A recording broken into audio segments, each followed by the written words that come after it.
Alright. Welcome to this show. This is MillinieX, y'all.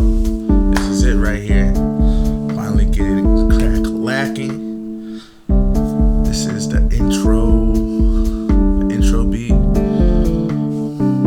I did it myself. I'm a proud cat owner. No X.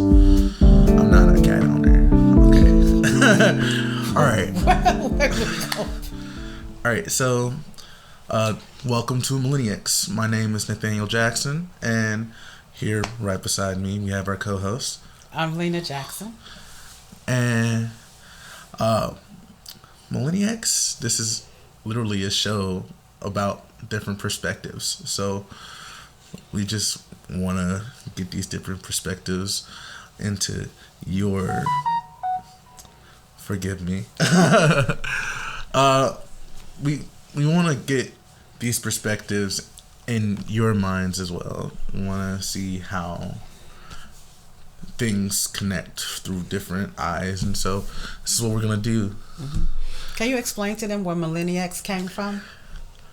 This was her idea, actually. Now, I know you were talking about the thing with Jada Smith and Round Table. Mm-hmm. Yeah, that's what they were doing, and that's kind of like that, where they have all three perspectives. Yeah, because the biggest thing is the perspectives are going to be usually shaped by your generation.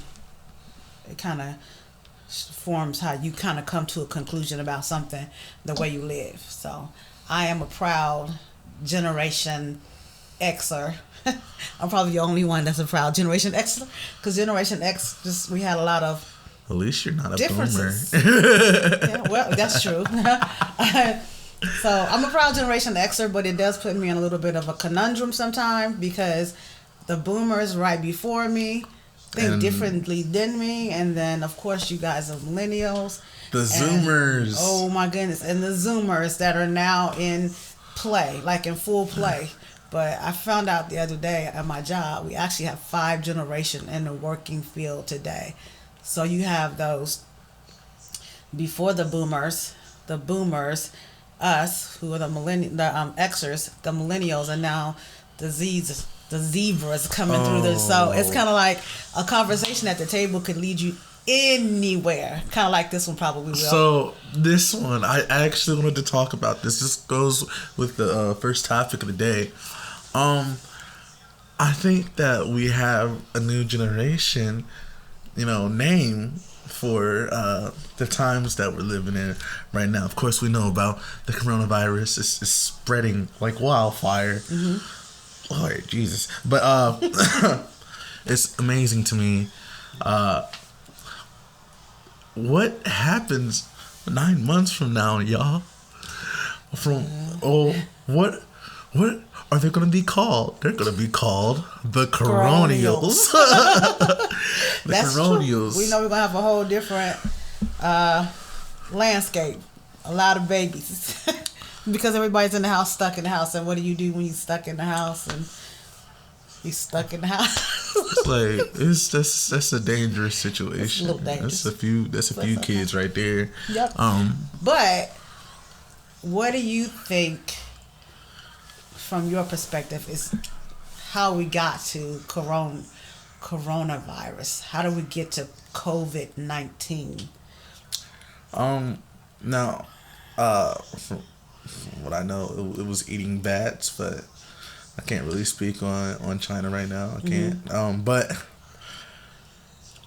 I thought we were talking about it, and you were saying something about it's a traditional delicacy. Yes, it is supposed to be a traditional delicacy in their country. Now, with that being said, they've been doing that for centuries, but why are we just getting sick?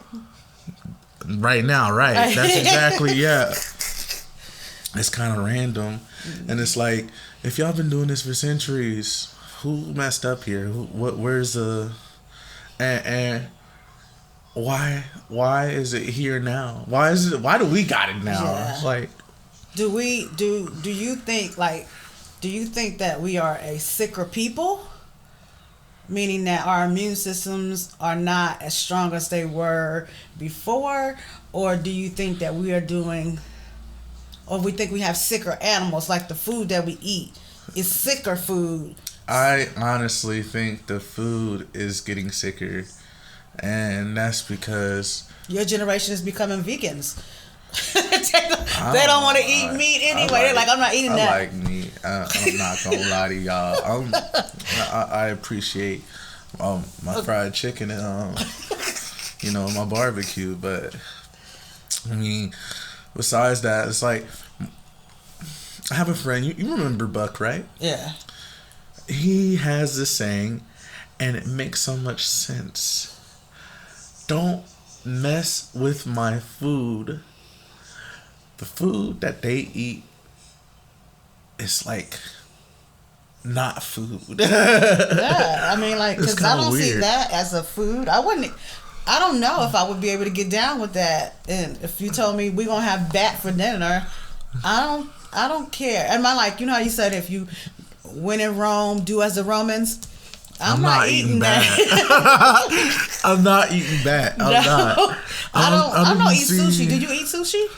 Sushi? I'm not big on sushi. Not too big on sushi. There are a couple ones like the dynamite roll that might have like some cooked meats in it, but I think it spoils the fact that it's sushi, so I don't eat it.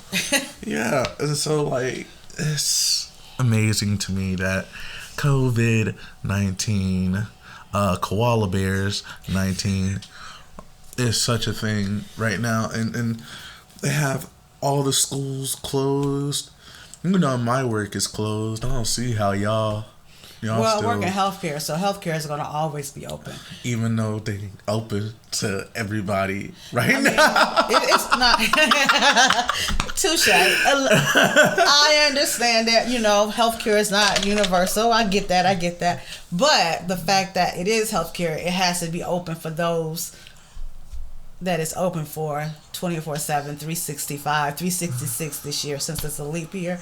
So yeah, it's got to be open. Understandable. But that puts us at risk because we're going to come through. They're going to come through us or some nurse. Thank God I'm not at the direct bedside, but you got to give props for the housekeepers, the registration people, everybody in the building. Now, I know that most people don't pay attention to those people, but we couldn't run a facility without everybody. There's no small man on the job in the hospital. Everybody's necessary. Right down to cleaning the walls, because if they didn't clean it, it'd be a case of that movie Contagion. Somebody comes through the door and open it, and now you spread it all over. It's everywhere. It's everywhere. Yeah. It's everywhere. Yeah. So they have a lot of stuff closed now.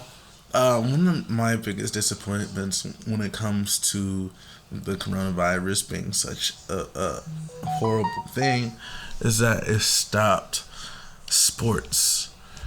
And there are a lot of fans out there that are kind of like crying right now. Mm-hmm. Basketball was canceled for a little bit. It's supposed to be March Madness. We're supposed to be watching the games right now. Yeah. NCAA's David Carr.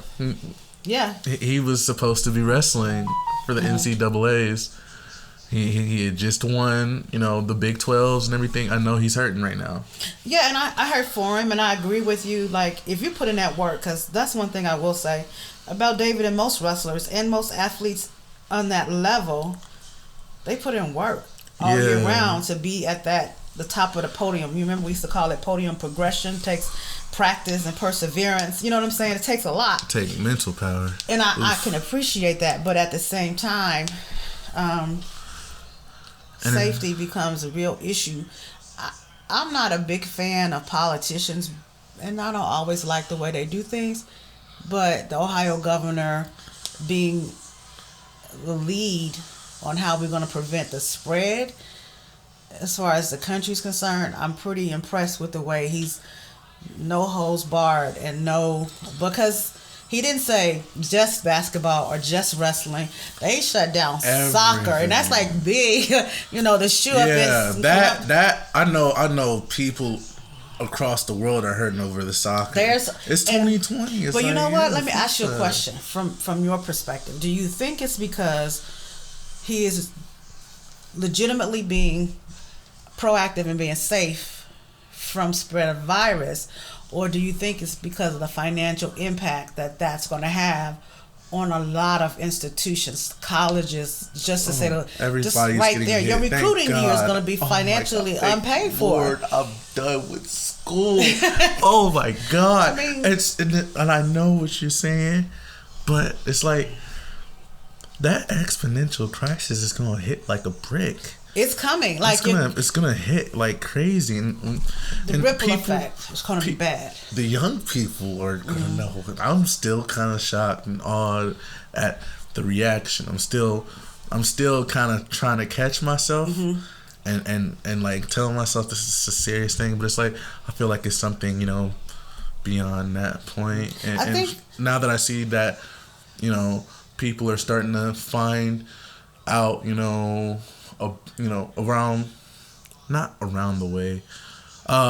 the virus and starting to figure out the cure for it as we go. It's kind of like what's gonna happen once all of this is over. Yeah, because I think too, we have this difference of opinion sometimes, and I think it's really truly, this is one true generational difference, is the sense of urgency. Like, we have this right now, let's get it together. And I think we got that a little bit from the boomers, and our governor is certainly a boomer. He's like, we're going to fix this right now. The sense of urgency is like on a level 12. Yeah, and you guys have this kind of like, let's wait and see what's happening, and we're going to fix the fallout. And not that it's not important to you all. It's just like, we're going to catch what we can catch right now, and then we'll figure it out as it rolls out. I think that with the virus, it can make you sicker, and we can lose a lot of people while we're trying to figure it out. But on the flip side, I recognize that I think everybody sees that the financial impact is going to be far beyond anything we can even imagine. So you guys are going to have to fall out. And it's funny and not funny, because y'all already trying to catch ourselves from these student loans. It may be a blessing if they start doing taxes and cuts and stuff and governmental shifts, because you're already paying for student loans and stuff like that. And that's already about to get hit. Oh, Jesus. So you get hit with this, and now you have potential economic depression that you have to recover from. That's like a double whammy. It's a recession. Everybody broke. Right. Oh my God. But yeah, which is gonna lead us to the next point. Who's voting? Is anybody even allowed to vote with this right now? Ohio rather. I shouldn't say Dayton, but Ohio delayed their preliminary, and they won't be voting until June the 2nd, which is a little scary, because the more you delay, the reduce the numbers coming to the polls. Yeah. That's the biggest fear. But they did give us a lot of options of voting online, early voting. I think all those people who were prepared to go vote today that didn't get a chance to go on foot, I hope they make the choice now to, within the next week or two, get online and go ahead and get it done. Online. Yeah. And Corona chooses the president. Oh God. Bless America. But I'm asking this because it's like, with that being, such a issue right now. Love COVID-19. But recently, and I think this was like past couple months ago, Yellow Pain. I'd seen that Yellow Pain was popping everywhere. Actually, it's been a month or so since he released that. You're talking about the political video? Yeah. Yeah, it's been about a month and a half, and he has been hitting all kind of newsstands and stuff. Yeah, but he was talking CNN truth in and there. Everything else. It's like that, and I liked that he had a message. It was old school rap, by the way. I have to say, it was definitely Generation X type rapping, because you were saying something, not just rapping or rhyming. You know what I'm saying? Yeah. It was lyrical, and it was a message stuff in there, and we learned something. We walk away. Like I haven't had that in a minute. It felt good, I think, because people could hear the words, understand the words, and repeat the words, and you didn't have to worry about cussing and all that. It's stuff. Like he's really drilling y'all with this drill. Like nobody's using drill like that. Not a lot of people are like making music like that. And the fact that you can expand somebody's awareness on you know who we should vote for, who votes who we should vote for. Yeah. And it's kind of cool. Like, that was clean. I like it too. I mean, he didn't say, "Oh, you vote for this person or vote for that person," but how the voting system or how the voting processes work. When you need to be out there, that makes a major difference. But I mean, again, I'm an Xer to my heart. I ain't heard nothing about politics that clean and so cool since Schoolhouse Rock, and I believe even my generation and the generation before me, and even you guys, some of you guys, you will never forget what you learned about a bill from Schoolhouse Rock. And I'm not gonna forget what Yellow Page told us about in his rap. So I think it's kind of like that message that's gonna live on way past his legacy. Yeah, he's done something great. I like that he a homeboy too, and he proud of being from home. Not everything's good at home, but you love where you come from, and wherever you go, everything's gonna be alright. Yeah. DYT bread. That's one of us. It's one of us. Yes. Yes. Pretty proud. Oh man. All right. We're gonna take a quick break. And you gonna hit us with a little music in the interlude? Possibly, yeah.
natural negative energy spitting out, theorize facts of society. The future, they gonna be loving me. Even the haters will gaze on me for all of the things that I'm saying, G. They do not think that I'm crazy and they keep on playing the games. Please don't play with me. Looking to fill a big vacancy that's been in my heart to get out of the fields that I ain't even know that was placed in me.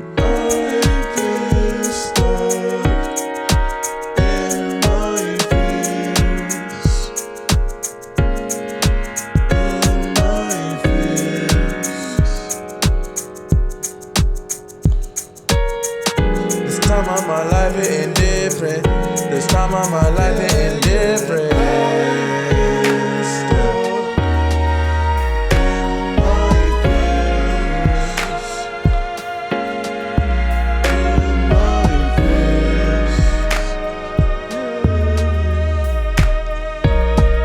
This time of my life hitting different. This time of my life hitting different.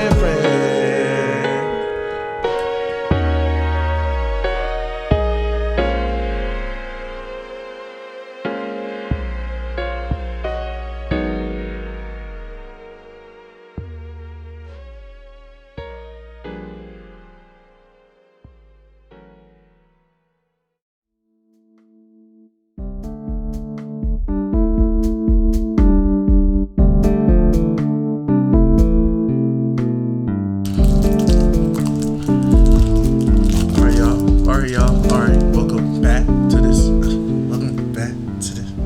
Welcome back to the show. Excuse me. Alright, I had this next subject, which is music lately, and I don't know what you've been listening to lately. Yes, you do. Okay. Was it not? It's not. Could be. That's a fighter. It's a. What is it? What is her name? Yaba. Yaba. Her name is Abby, but she turned it backwards to Yaba. Yebe. Yebe. Y-E-B-B-A. Yeba. Yeba. Yeba, yeah. So, you showed me the song by Yeba the other day, and it was on Dude's reaction channel. Yeah.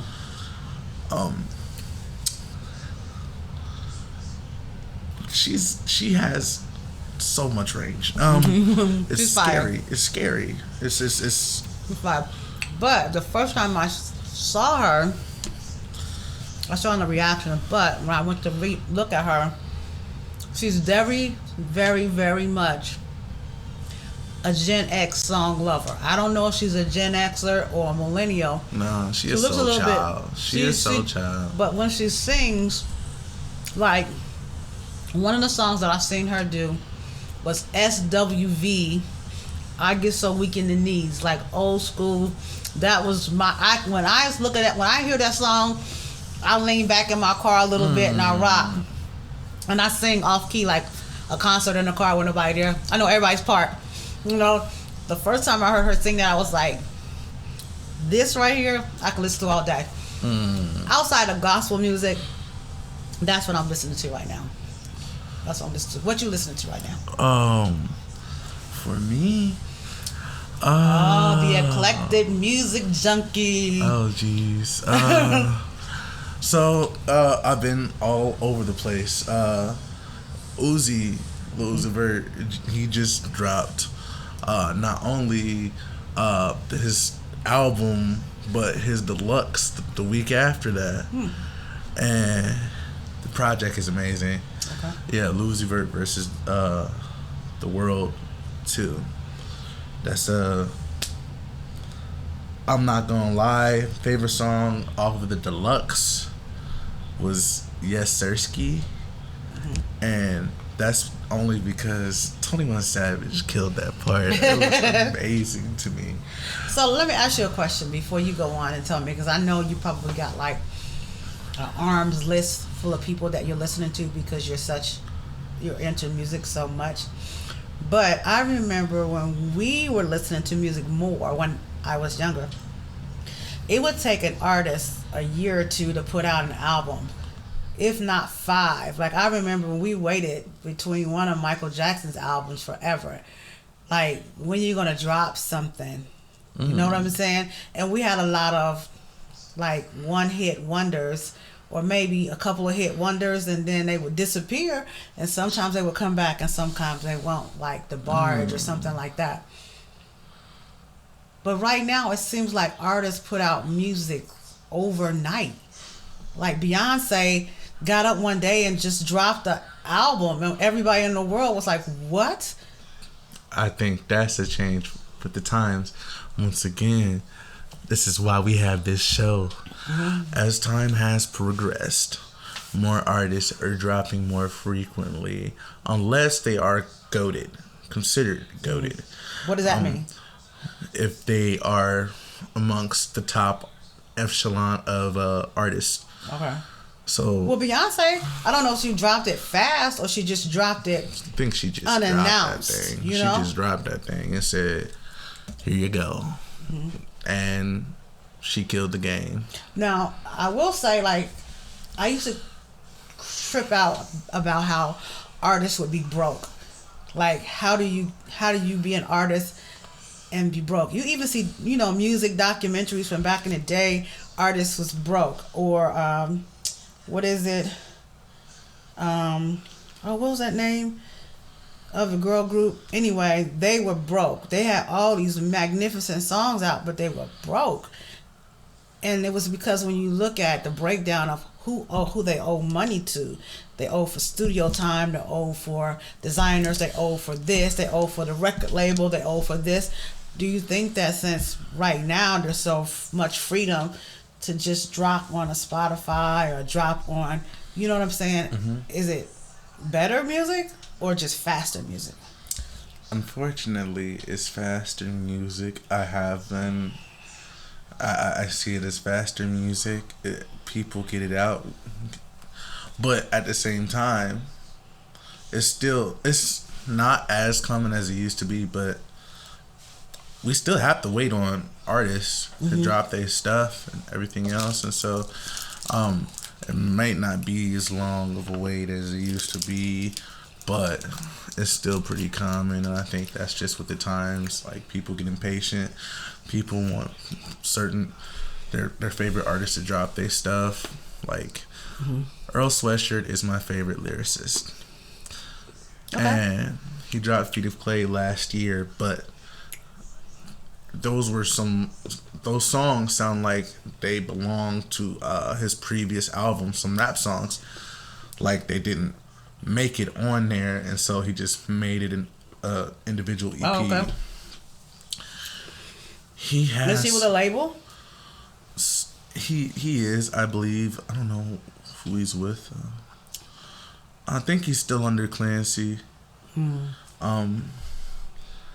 He has so much unreleased stuff that I listen to on YouTube, and it's just like, what on earth? Like, is that better than what's released, or is because sometimes the hidden gems are old things written in the basements where nobody really paid attention, and then like listening to, like, you purchase an album or whatever you want to download. I don't know what y'all do. Back in the day, we purchased albums, then we purchased albums, then tapes, then CDs, and then we did the 8-tracks. Not the 8-tracks is a little bit before me, but then we did the thumb drives where you can just kind of download your music or whatever. Yeah, I used to do that. I remember the Prince. Yeah, the Prince album I had on that CD. On the CD, but you know how you buy a CD because you know that there's one or two songs that you know is good, but then the you rest listen is to the whole doo-doo. Yeah, or once in a while you find a gem that you really wasn't expecting. Like, you're listening to the album and you decide, I'm going to let the whole thing just run through, and then you find this gem like buried in the bottom behind the stacks where they just put everything in their heart on a piece of vinyl, and it's like forever and stone dead. I like that. To me, I miss in having a collection altogether. I see what you mean, and it's amazing to me how, like, stuff like that can actually, like, give you that feeling of exponential happiness. Right. And you think you're the only one that has it. It's amazing to me. Yeah. Who else have I been listening to? Somebody that I found out about recently the other day. His name is Lil Darky. Comes out of California. Darki? Darkie. Oh, okay. Literally Lil Darky. Sounds amazing. He's not even black. That's the funny part, which I love. He just said it. He's a rapper and you know he makes more of the aggressive. What is it considered now? Like, it's not emo rap. He's not emo. It's not a whisper rapper, is it? No. Okay. He's a mumble rapper, whisper rapper. No, he's like Josiah X and them. It's like that new wave of is it new screamo wave rappers, or is it just? It's just a metal. It's like metal trap. That's what I want to say. He's a metal trap.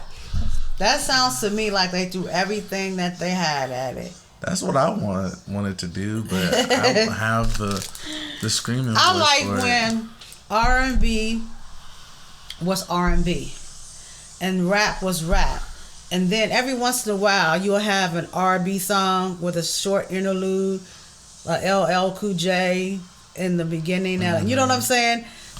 That to me is when the rap makes sense, but rap should be rap, R&B should be R&B, and if you're gonna sing jazz, go to jazz. If you're gonna be neo soul, be neo soul. But when you start mixing up stuff, I kind of, I don't know.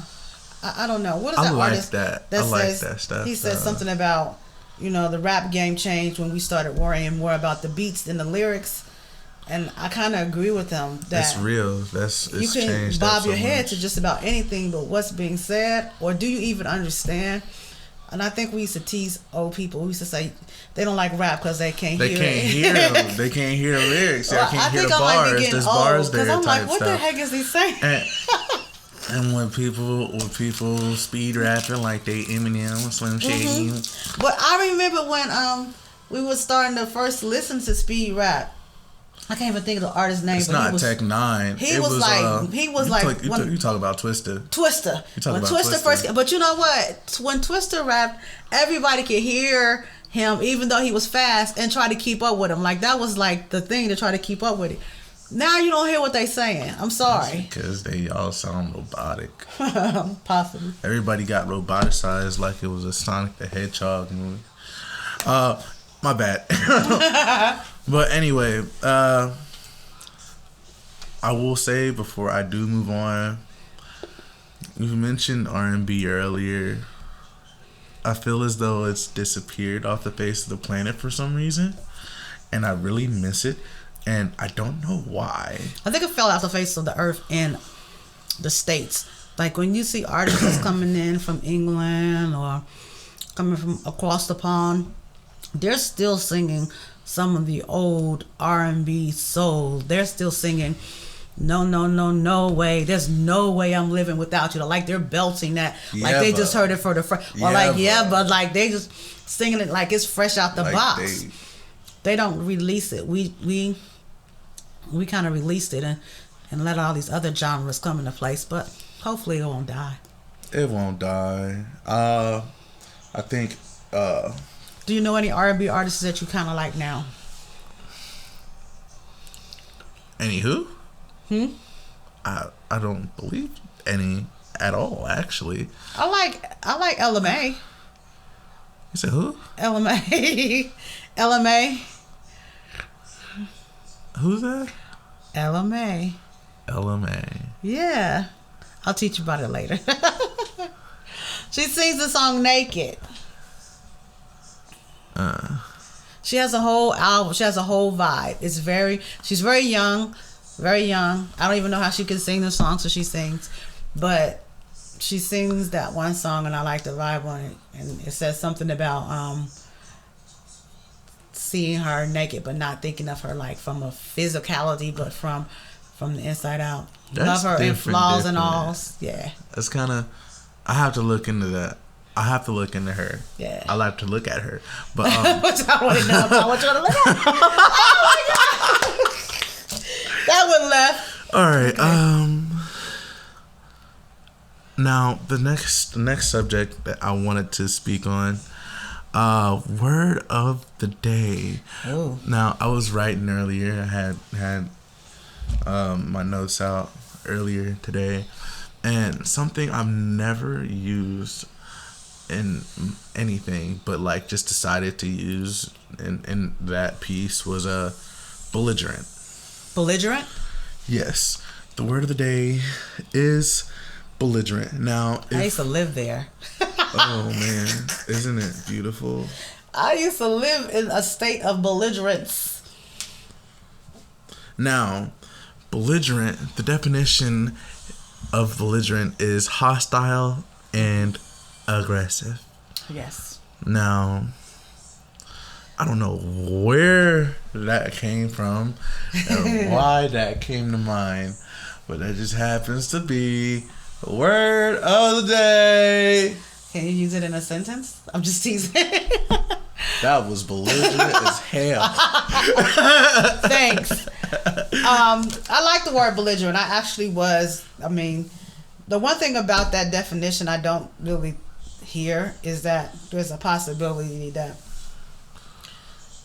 I guess if you look at it a negative way, it's being aggressive and forceful without reason. But I don't think people walk around belligerent because it's Tuesday. Usually they've been prompted to, it's a responsive act. And I think a lot of times we see people, not necessarily the first action, the second action is what draws our attention when people are behaving quite belligerent and ready to go off, which is why I said I used to live there, because I didn't have that patience to wait to see if it was going to resolve the minute. Minute of pen Yeah, drop. I got a little belligerent. So thank God for wisdom and growth. Mm-hmm. We're going to move on. Yeah. My word for the day. Your word for the day? Soliloquy. Oh, man. Childhood. Oh, God. It's funny because I looked at the word a couple of days ago, and what I always thought it meant is not exactly what it meant. What I always thought it meant is that you say whatever comes to your mind. But what it actually means is that it's a person that actually speaks to themselves about what's coming to their mind. Like I'm having internal dialogue, but you might be able to hear me.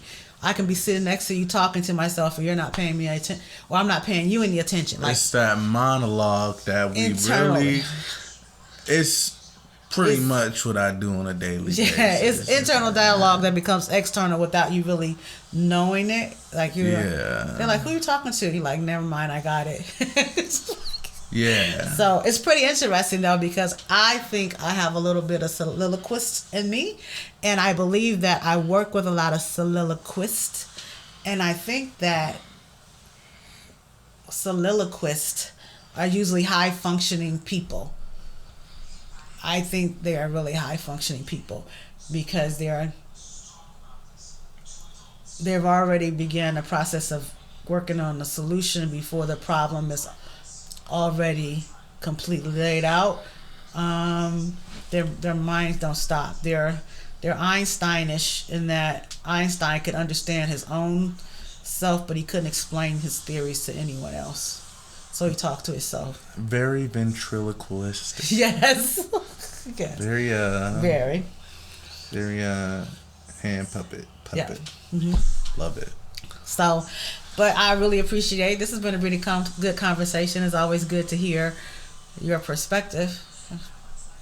That was my old rap name. Nobody knew back then. I still don't know now. But anyway. Yeah. All right. On to the last one for y'all for today. Is TV dead? The rise of streaming services. The Netflix and chills, the Disney Plus and cuddle ups, the Hulus and No, don't say it. No, I don't even want to know what that was gonna be. Oh man. But with all these streaming, I've already named 3 off the rip. Now, beyond that point, there's so many. It's ridiculous. Yeah.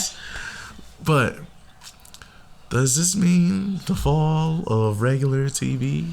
Well, and if so, personally, is it soon? I think that the television has been chronically ill and dying for some time.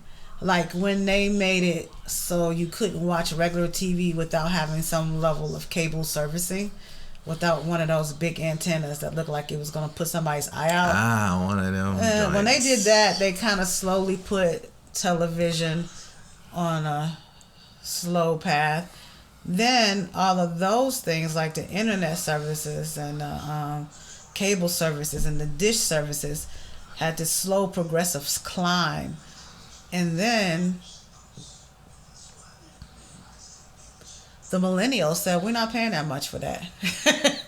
And the iGens were like, that's ridiculous. I can pay $5.99 and you want to pay $79.99 or $139.99. And the millennials, although they can be a little bit vain and they will pay a little bit more, they're going to still question what they're paying for.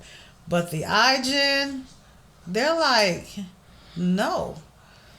I'm paying $5.99. I can watch my news on my cell phone and I'm good. And at least I get to choose what I want to watch. And if I don't want to watch that, I don't have it. So, yeah. The end of... Well, television started to die slowly with you millennials. Oh Lord, she blames us. She blames us, but I blame us too. I'm not gonna lie. The iGens just finally put them in the ground. They just buried them, but you guys definitely. And I guess in our time too, because I remember when we first got our cable box. This is real old. It was a real cable box. You oh God. Push the button. The only cable channel, the only music channel was MTV. Oh, that's disgusting. Before they was God. BET. Yeah, it was so. That is awesome. We just brought internet in, and so from that point, I guess we would have a cancer on television, and it just slowly died. And you guys didn't help it anymore. You put it on hospice, and then the last group came through and said, "No, bury it. It's dead." So yeah, in my opinion, television is dead. Yeah, I'm just gonna list off. Now I started with Netflix, Disney Plus, Hulu. Yes. ESPN Plus now. That's sports. I kind of like it. I kind of like that one personally. They have Hulu Live. Yeah. And it gets more. What the hell is a Quibi? A Quibi. What is a Quibi? Oh my God! Those commercials have been showing up everywhere. Yes. But they just happen to be a thing. Yeah, but you can stream some of the regular broadcast channels too, like your CBS and your NBC. You can stream those as well, so you can still choose to watch what you wanted to watch. True. We also have Amazon, Amazon Prime. I kind of watched YouTube, and I didn't realize YouTube have movies. YouTube, yes. YouTube TV is a thing. Yeah. But I stay on YouTube. It's horrid. It's horrid. But it's a thing. And I've seen that all of these streaming services provide some sort of access to not only stuff that you want to watch, but the extra stuff that get bundled in. And now all these services are doing bundles and stuff. It's like that's kind of the new cable at this point. It is, but you have to be careful too, because if you have too many streaming services or things that aren't bundled together, you can pretty much be paying the same fee or slightly different. You know, if you had a relatively reasonable cable bill and you get 4 to 6 streaming services, depending on how much you're paying per streaming, you could pay pretty good piece, you know. Yeah. It's gonna, but trust me, the millennials and you guys have looked at it and you made a good, conscious, fiscal decision. We're not paying that. We'd rather buy a pair of Jordans than to buy cable or a dish. Yeah, I definitely rather buy a new pair of J's than mess myself up. Unless Wi-Fi. That's how the cable gets you now too. But now the Wi-Fi bill is starting to be ridiculous. Like it's as much as cable in some settings. Yeah. And if you get cheap, your service that same result. Exactly. And it's so you got to buy a top of the line service. You can't have slow service either. Nah. It ruins everything. It's amazing. So we're gonna get to the place where we're gonna close this one up tonight. It's been a good couple of discussions. We want to make sure that this discussion, of course, continues to grow. So in the studio, don't ever be surprised with who Nathan has in the chair. Just know that it probably won't be a millennial because he's looking to have different perspective. But in the meantime, if you have any questions that you would like to hear us address or any particular topics that you want to hear the different perspectives on, please let us know, because we are always going to be looking for what you think about what's going on in the world today. I'm proud of you. Good job. Yes. With this channel, should I call it a channel? Should I call it with this podcast? I'm going to start implementing things like paid promoted music. You send it in, and we'll put it on in the middle of the show. Eventually getting to a point where merch might be possible. Mm-hmm. Getting to a place where multiple marketplaces and stuff, you know. And we're going to tell the truth from our perspective about your stuff. Oh, yeah, of course. We're going to tell y'all how it is. Yeah. At all times. Yes. But thank you for rocking with us. This was MillinieX. And I think we got some outro music. I'm going to put it on. Yeah. You guys have a good evening or a good day. Have fun.